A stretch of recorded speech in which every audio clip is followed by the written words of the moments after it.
Ekhaya khona sihlobo sami egameni lika Jesu Christ lasekuseni ngithangene ngelive lemandla live lesikhathi live lesiqinisa live lesiphakamisa egameni lika Jesu Christ lesiphakamisa emoyeni ngoba a lot is happening empilweni yethu lesisisinga emavi yawufika siqinise asiphakamise egameni lika Jesu Christ waseNazaretha mhlawumbe ukuyiphi inhlupheko lo hamba etikwayo egameni lika Jesu into athi hambi kahle kuthi lokulungako empilweni yakho egameni lika Jesu Christ ubathe uzama lokhu akuphumeleli lutho ubathe uyezama ubathe uyathandaza kwenteke lutho ubathe mhlawumbe ufuna umsebenzi awutholakali ufuna umshado kude awutholakali kude kuthula emndenini wakho kude inhlala kahle nasemshadweni wakho egameni lika Jesu Kristu namhla angene ngikhulume ngithi noma ngabe sokuhlupheka esikhathi lesinganani kepha namhla ngilethele ithemba empilweni yakho ngithi into prophet as a prophet of the living God, as a man in authority, as a man in power, into prophet ngithi you shall prosper by fire by force egameni lika Jesu Kristu no matter ukuthi sokuhlupheke sikhathi lesinganani kepha namuhla into prophet you shall prosper by fire by force. Ungasaphe ekhaya ukhona noma emsebenzini la ukhona noma ngabe ukuphi ukhona egameni lika Jesu la ungiva khona ngishumayela ngabe uthi lamagama emva kwami uthi I shall prosper by fire by force egameni lika Jesu Kristu waseNazaretha ngoba akekho umuntu uNkulunkulu lamdala ukuthi ahlupheke egameni lika Jesu Kristu kepha uNkulunkulu makamdala umuntu encwadini yaGenesis ushemagama uthi uyambusa uthi be fruitful and multiply egameni lengosothi Jesu uNkulunkulu makamdala umuntu bekamdala ukuthi ngosiyami aphile kahle iBhayibheli lithi kuJeremiah 29 lithi I know plans I have for you are plans to prosper you and your future egameni lika Jesu Kristu waseNazaretha akutshele indzaba ngithi no matter sewuhlupheke kanjani no matter sewukhale for how long but angikutshele magama ngithi ndo prophet lamhlebuseni ethi kwempilo yakho ngithi you shall prosper by fire by force egameni lika Jesu Kristu waseNazaretha no matter ukuthi sesikhathi lesinganani uphila lempilo loyiphila wepha namhla ndo prophet ngithi you shall prosper by fire by force egameni lika Jesu Kristu ungathi abe ngiyasho ngithi kune dimension efuna ngathi ngabe makholwa ayayithatha in order for them to prosper egameni lika Jesu Kristu because sometimes the devil ngosiyami egameni lika Jesu Kristu utawuzama ukuthi abeke magate enhlupheko empilweni yakho abeke ma delays abeke kweswela abeke indlala abeke impilo singaqhubekeli phambili empilweni yakho but there is a certain dimension efase khona bese liyayithatha egameni lenkosi they say approach from likhona bese liyayithatha bese seliyareinforce egameni lika Jesu Kristu masithi ya prospering by fire by force egameni lika Jesu sisikahle masithi by the fire of the Holy Ghost so since now you are engaging the power of God egameni lika Jesu kule nkinga yakho you are not just fighting the problem alone but now you are engaging the power of the Holy Spirit, the power of God egameni lika Jesu Kristu waseNazaretha ungathi masithi by force sithi ngosiyami you are engaging in spiritual violence ngoba sifuna simakholwa selidlule sigameni sokuthi silwe timbi simnqenga sathane egameni lika Jesu bese siba violent masilanza indodethu egameni lika Jesu we must be violent in the prayers that we make egameni lika Jesu Kristu angisho ngiphinze ngisho ngithi you must be violent in the prayers that we make in order for the devil to resist egameni lika Jesu Kristu lithi leBhayibheli resist the devil he shall flee egameni lika Jesu Kristu waseNazaretha asimncengi sathane ngithanisho awukhona khona ekhaya ngithi sesikhathi bayizwa ukuthi singamncengi sathane ezintweni zethu konke lokwatshiwa ngusathane lokwatshiwa ngamadimoni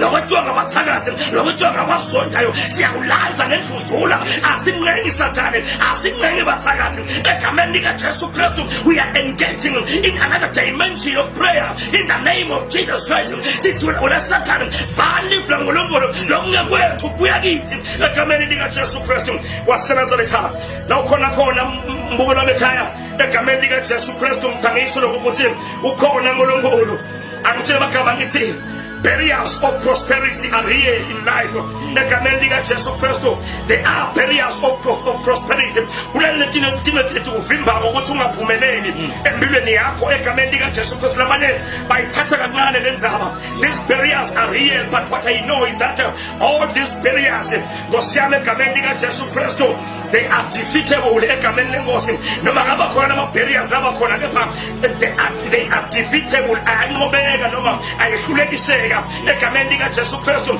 waseNazaretha. La ukhona khona ekhaya mhlawumbe nje Nkosi yami ngabe wafaka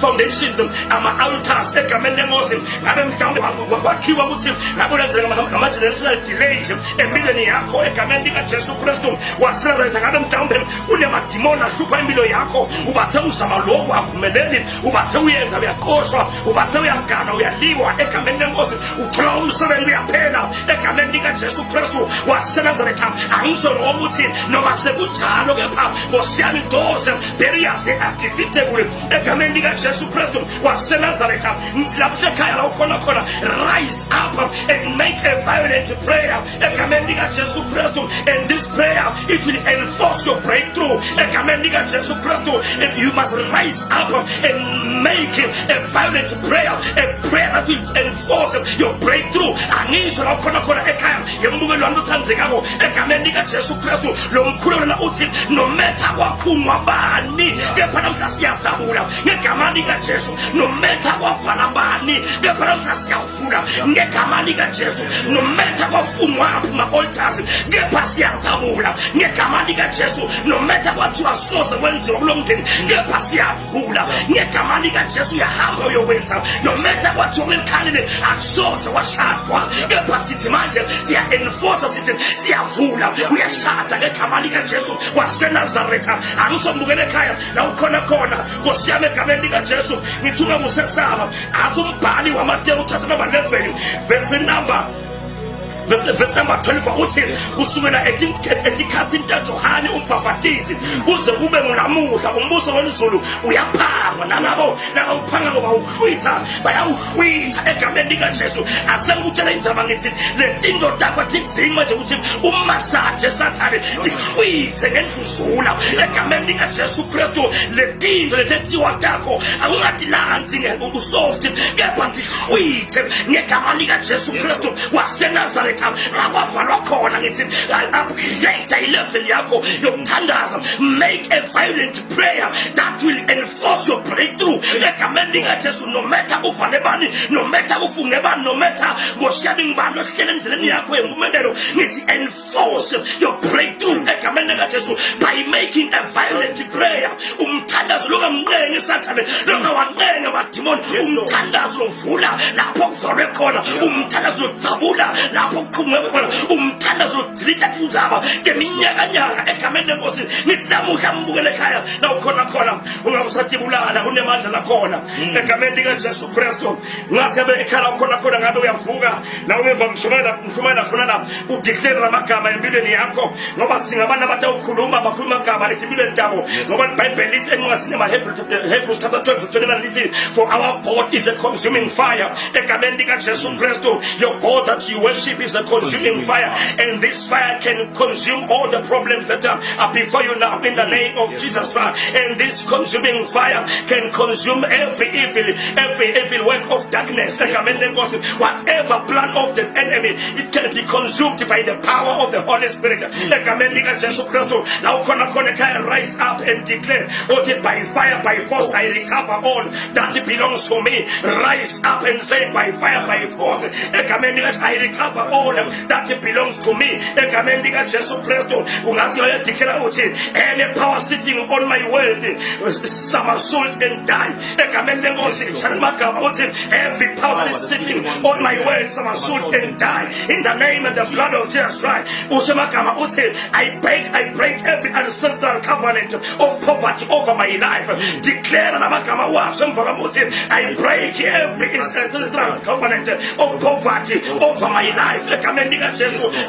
Washo ngekukholwa, washo ngendluzula, washo umnenge sathane, washo awusabi lutho, washo unapologetic egameni lika Jesu Kristu waseNazaretha. Ushemagama uthi may heavens open, my fire, my prosperity manifest by force egameni lika Jesu. Khona ekhaya ngithi I'm prophetic ngithi you shall prosper no matter what, you shall rise no matter what, no matter what falabani, you shall rise egameni lika, no matter what takathabani ngisashemagama You shall prosper by fire, by force. Egameni lika Jesu matter. So kupheke for how long? Ngithi ngiqinisile namuhla mawuvela bakabane ngiwasho manje ngithi you shall prosper by fire, by force. Egameni lika Jesu Kristu. Only if you believe egameni lika Jesu mthi so shall it be. Empilweni yakho ngegama lika Jesu Kristu. Ekhaya mbukele lokho wamhloniphekile la umbukela khona, rise up.